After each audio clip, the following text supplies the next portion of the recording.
के हैं, राम जी हमारे हैं, हम राम जी के हैं, राम जी हमारे हैं, हम राम हमारे हैं, राम जी हमारे हैं, हम राम जी के हैं, राम जी हमारे हैं, हम राम जी के हैं, राम राम जी जी हमारे हैं। हमारे।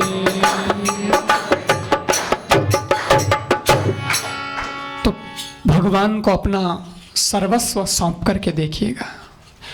इसीलिए हमारी संस्कृति जो है वो अपहरण की संस्कृति नहीं रही है, बल्कि समर्पण की संस्कृति रही है।